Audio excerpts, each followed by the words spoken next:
जय हिंद दोस्तों, स्वागत है आप सभी का डेसिमल जीएस स्टडी में। आज की क्लास में हम लोग देखेंगे सामान्य ज्ञान के टॉप 50 क्वेश्चन जो कि यूपी पुलिस कांस्टेबल री एग्ज़ाम के लिए बहुत ही इंपॉर्टेंट हैं। देखिए, ये वीडियो होगी 10 से 12 मिनट की, ठीक है, 10 से 12 मिनट की होगी और हम लोग 50 क्वेश्चन का डिस्कशन करेंगे इस वीडियो में। और इस वीडियो में जब 10 से 5 मिनट आप हमारे साथ बिताएंगे तो आपके 2 से 3 नंबर यूपी पुलिस कांस्टेबल के री एग्ज़ाम में पक्के हो जाएंगे। कितने नंबर? 2 से 3 नंबर पक्के हो जाएंगे। ठीक है, तो आप 10 से 12 मिनट हमें दीजिए और ये वीडियो पूरा लास्ट तक देखिए और अपने यूपी पुलिस कांस्टेबल के री एग्ज़ाम में 2 से 3 नंबर पक्के करके जाइए। ठीक है, उससे पहले जो टेलीग्राम चैनल हमारा है इसको ज्वाइन कर लीजिए। इससे फ़ायदा ये होगा कि यहाँ पर जो पीडीएफ आपको दिख रही है ये आप वहाँ से डाउनलोड कर लीजिएगा, आपको रिवीजन करने में आसानी होगी। ठीक है, तो चलिए शुरू करते हैं आज की टॉप 50 क्वेश्चंस की क्लास। 10 से 12 मिनट के अंदर में तुरंत यहीं पर 10 से 12 मिनट में 50 क्वेश्चन निपटाते हैं। ठीक है, चलिए देखिए, पहला क्वेश्चन आपके सामने है, गुणसूत्र का नामकरण 1888 में किस वैज्ञानिक ने किया? ठीक है, गुणसूत्र का नामकरण 1888 में किस वैज्ञानिक ने किया? तो नाम है उस वैज्ञानिक का डब्ल्यू वाल्डेयर ने। ठीक है, किसने किया? डब्ल्यू वाल्डेयर ने। ठीक, क्वेश्चन नंबर 2, फटाफट क्वेश्चन निपटाएंगे और 10 से 12 मिनट में ये वीडियो कंप्लीट करेंगे, आपके 2 से 3 नंबर पक्के करके जाएंगे। 1956 में जीन की 1956 में जीन की आधुनिक विचारधारा किस वैज्ञानिक ने दी? ठीक है, जीन की आधुनिक विचारधारा किस वैज्ञानिक ने दी? तो इसका नाम है एस बेंजर ने। ठीक है, नाम ध्यान रखिए, एस बेंजर ने। ठीक है, पीडीएफ डाउनलोड कर लीजिएगा, रिवीजन में आसानी होगी। फटाफट लिखिएगा नहीं, कहीं कॉपी में मत नोट्स बनाइएगा। क्वेश्चन नंबर तीसरा है, मानव में कितने आवश्यक एमिनो एसिड पाए जाते हैं? तो ध्यान रखिएगा, 20 एमिनो एसिड पाए जाते हैं। मच्छर में कितने गुणसूत्र होते हैं? मच्छर में 6 गुणसूत्र होते हैं। ठीक है, मनुष्य में लगभग कितने अवशेषी अंग पाए जाते हैं? तो अवशेषी अंगों की संख्या 100 होती है। खाज किस कवक के कारण होता है? खाज किस कवक के कारण होता है? सब टॉप क्वेश्चन है, बहुत ही इंपॉर्टेंट क्वेश्चन है। एकेरस इसके बीज। ठीक है, एकेरस इसके बीज के द्वारा। अगला क्वेश्चन 7 नंबर, कवक की कोशिका भित्ति किसकी बनी होती है? तो काइटिन की बनी होती है। जो कवक होता है उसकी कोशिका भित्ति काइटिन की बनी होती है। शैवाल के अध्ययन को क्या कहते हैं? शैवाल के अध्ययन को फाइकोलॉजी बोलते हैं। क्या बोलते हैं? फाइकोलॉजी। फाइकोलॉजी क्या होता है? शैवाल का अध्ययन। ठीक है, क्वेश्चन नंबर 9, जीवाणु विज्ञान का पिता किसे कहा जाता है? तो जीवाणु विज्ञान का पिता ल्यूवेनहॉक को। ल्यूवेनहॉक का नाम ध्यान रखिएगा, जीवाणु विज्ञान का पिता का जब भी नाम आएगा ल्यूवेनहॉक का नाम याद होना चाहिए। ठीक है, चलिए क्वेश्चन नंबर 10 है, प्रकाश संश्लेषण की दर किस रंग के प्रकाश में सबसे अधिक होती है? तो लाल रंग के प्रकाश में प्रकाश संश्लेषण की दर सबसे अधिक होती है। ठीक है, पर्यावरण अधिनियम कब पारित हुआ? पर्यावरण अधिनियम 1986 में पारित हुआ। ठीक है, अगला क्वेश्चन देखिए, क्वेश्चन नंबर 12, विश्व पर्यावरण दिवस। ये बहुत ही इंपॉर्टेंट क्वेश्चन है, बहुत सारे एग्जाम में आया, तो इसमें तो लगा लो इंपॉर्टेंट। ठीक है, ये सारे ही इंपॉर्टेंट है, लेकिन एक बात बता रहा हूँ। ठीक है, पूछ क्वेश्चन है कि विश्व पर्यावरण दिवस कब मनाया जाता है? तो 5 जून। ठीक है, ये डेट याद कर लीजिए। वन्य जीव संरक्षण अधिनियम कब पारित हुआ? तो वन्य जीव संरक्षण अधिनियम पारित हुआ 1972 में। ठीक है, 1972 में वन्य जीव संरक्षण अधिनियम पारित हुआ। देखिए, मैंग्रोव वनस्पति कहाँ पाई जाती है? तो मैंग्रोव वनस्पति कहाँ पाई जाती है? सुंदरवन में। ठीक है, सुंदरवन कहाँ पर है? जब आप पश्चिम बंगाल वाले एरिया में जाएंगे ना, इधर जो इंडिया का मैप है ये, तो पश्चिम बंगाल वाले एरिया में जाएंगे तो इधर आपको मिलेंगे सुंदरवन। ठीक है, सुंदरवन, इनका नाम ही सुंदर है, सुंदर उंदर नहीं है ये। ठीक है, बहुत ही भीषण, बहुत ही बीहड़ जंगल है। ठीक है, क्वेश्चन नंबर 15, अंतर्राष्ट्रीय मानकों के अनुसार कितने डेसिबल से अधिक ध्वनि प्रदूषण मानी जाती है? ठीक है, कितने डेसिबल से अधिक की ध्वनि को ध्वनि प्रदूषण माना जाएगा? तो इसका राइट आंसर होगा 45 डेसिबल। ठीक है, अगर 45 डेसिबल से ऊपर की ध्वनि है तो उसको ध्वनि प्रदूषण में काउंट किया जाएगा। इस चीज़ को ध्यान रखिएगा। क्वेश्चन नंबर 16, राष्ट्रीय पर्यावरण अभियांत्रिकी संस्थान कहाँ स्थित है? ठीक है, राष्ट्रीय पर्यावरण अभियांत्रिकी संस्थान कहाँ स्थित है? तो ये ध्यान रखिएगा, नागपुर में। नागपुर में क्या है? राष्ट्रीय पर्यावरण अभियांत्रिकी संस्थान। ठीक, क्वेश्चन नंबर 17, पारिस्थितिकी शब्द का सर्वप्रथम प्रयोग किसने किया? तो रिटर ने किया। क्वेश्चन नंबर 18, रेगिस्तान में पैदा होने वाले पौधे को क्या कहते हैं? तो इसको बोलते हैं जीरो फाइटस। रेगिस्तान में जो पौधे होते हैं ना, उसको बोलते हैं जीरो फाइटस। बहुत ही टॉप क्वेश्चन है, टॉप क्वेश्चन इसको। ठीक है, अगर ये क्वेश्चन आ जाए, यूपी पुलिस कांस्टेबल के री एग्ज़ाम में, तो बहुत सारे बच्चे इसको गलत कर देंगे, इस चीज़ को ध्यान रखिएगा। बहुत ही अच्छा क्वेश्चन है। पीडीएफ जरूर डाउनलोड करिएगा, नहीं तो बाद में पछताएंगे, ठीक है। क्वेश्चन नंबर है 19। कह रहे हैं कि 3 दिसंबर 1984 को भोपाल की यूनियन कार्बाइड फैक्ट्री में किस गैस के रिसाव के कारण दुर्घटना हुई थी? तो इस गैस का नाम ध्यान रखिएगा, मिथाइल आइसोसाइनाइड, MIC, ठीक है, मिथाइल आइसोसाइनाइड। Question number 20। कह रहे हैं कि अम्लीय जल द्वारा इमारतों के क्षरण को क्या कहते हैं? देखिए, अम्लीय जो जल होता है ना, एसिडिक वाटर होता है, एसिडिक रेन होती है, उससे इमारतों में क्षरण होता है, ठीक है। तो उसको क्या बोलते हैं? उसको बोलते हैं स्टोन कैंसर, ठीक है। स्टोन कैंसर क्या होता है? जब अम्लीय जल किसी इमारत पर पड़ते हैं तो उनका क्षरण होता है। जैसे ताजमहल पर अगर अम्लीय वर्षा हो, ठीक है, तो उसका पीलापन होगा या उसमें कुछ डिकम्पोजिशन होगा, ठीक है, ऊपर से पपड़ी निकल लेगी, इस तरह की चीज़ें होती हैं, उसको स्टोन कैंसर बोलते हैं, ठीक है। हरित गृह प्रभाव का नाम किसने दिया? तो हैसन ने, ठीक है, हैसन ने हरित गृह प्रभाव का नाम किसने दिया? तो हैसन ने। भारतीय वन प्रबंधन संस्थान कहाँ है? भोपाल में। भारतीय वन प्रबंधन संस्थान कहाँ पर है भाई साहब? भोपाल में, ध्यान रखिएगा। Question number 23। काकरोच के हृदय में कितने कक्ष होते हैं? देखिए कितना बढ़िया क्वेश्चन है। कह रही है काकरोच के हृदय में कितने कक्ष होते हैं? तो काकरोच के हृदय में भैया होते हैं 13 कक्ष, ठीक है, 13 कक्ष, ध्यान रखिएगा।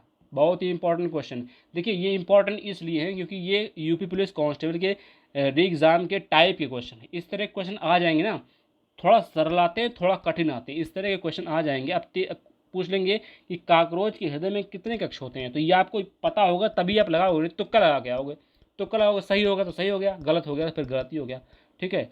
ये क्वेश्चन ऐसे हैं जो सब लोग नहीं पढ़ेंगे, ठीक है। आप लोग अगर वीडियो पूरी देखोगे तो ही आप कर पाओगे। भारतीय प्राणी विज्ञान सर्वेक्षण, भारतीय प्राणी विज्ञान सर्वेक्षण कहाँ स्थित है? कोलकाता में। केंद्रीय प्रदूषण नियंत्रण बोर्ड, जिसको CPCB बोलते हैं, ठीक है, CPCB भी लिखा होता है कहीं कहीं, CPCB, केंद्रीय प्रदूषण नियंत्रण board, central pollution control board English में बोलते हैं। इसका हेडक्वार्टर है नई दिल्ली में, ठीक है।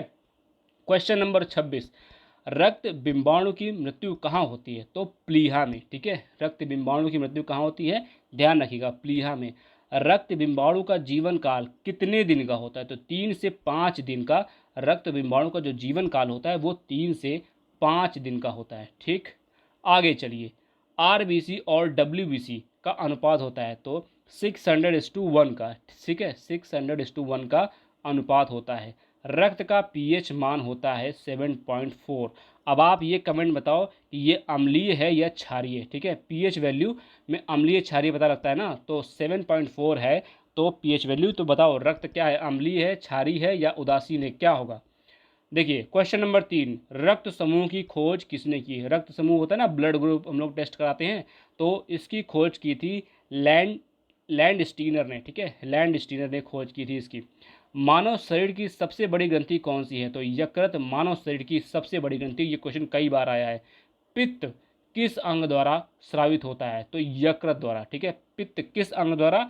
यकृत द्वारा। पित्त का pH मान कितना होता है? ठीक है, पित्त का pH मान कितना होता है? पित्त का pH मान 7.7 होता है। आपको ये बताना है कि ये अम्लीय है कि क्षारीय, ठीक है, अम्लीय क्षारीय क्या होगा।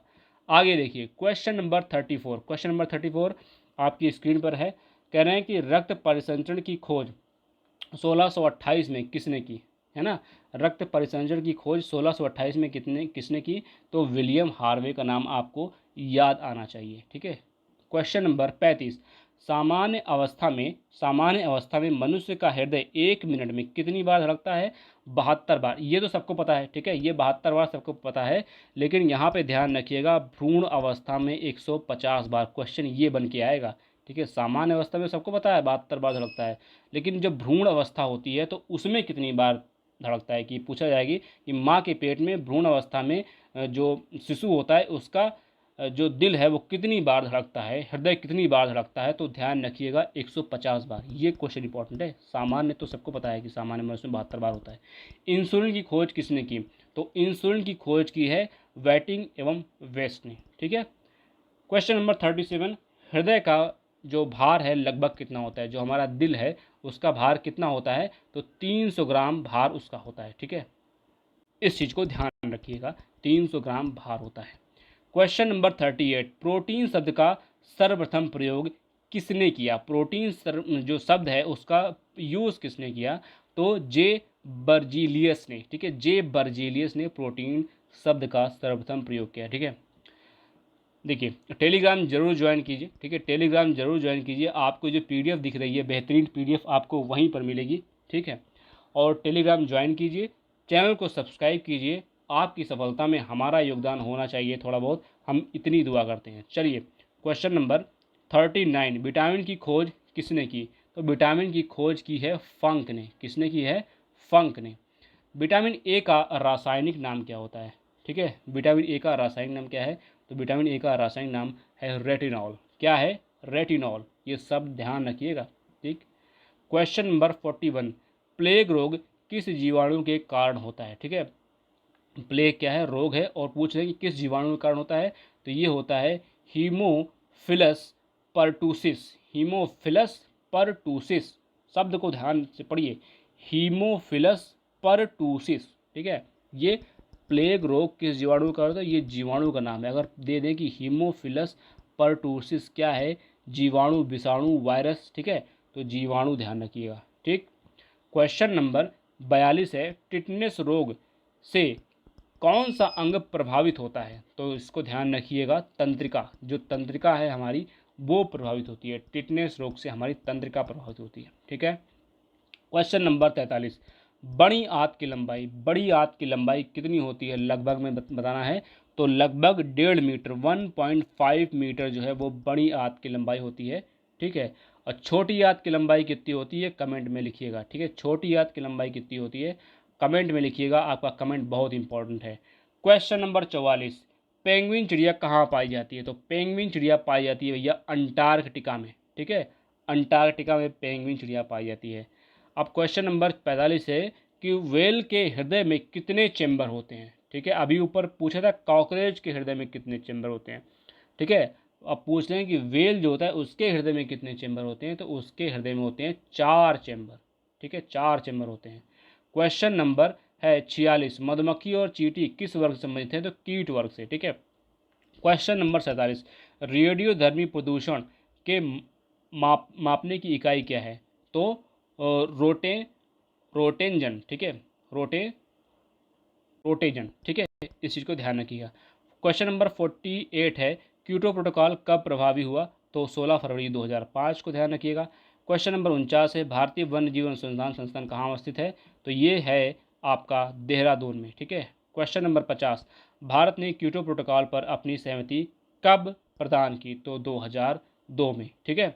50 नंबर क्वेश्चन है, हमको टॉप 50 क्वेश्चन करने थे आज के, तो ये क्वेश्चन हो चुके हैं, ठीक है। 50 लास्ट क्वेश्चन है कि भारत ने क्योटो प्रोटोकॉल पर अपनी सहमति कब प्रदान की? तो 2002 में। इस चीज़ को ध्यान रखिएगा। तो ये थे आज के टॉप 50 क्वेश्चन। बहुत ही बेहतरीन क्वेश्चन थे जो हम लोगों ने 10 से 12 मिनट में करने का प्रयास किया, ठीक है। आप हमारा टेलीग्राम ज्वाइन करिए और चैनल को सब्सक्राइब कीजिए, ठीक है। हम फिर कल, ठीक है, कल 10 बजे, ठीक है, कांस्टेबल की जो वीडियोस हैं, ठीक है, कांस्टेबल के जो वीडियो हैं वो आपको सुबह हमारे चैनल पर 10 बजे मिलेंगे, ठीक है। कितने? 10 बजे सुबह, 10 AM पर, ठीक है।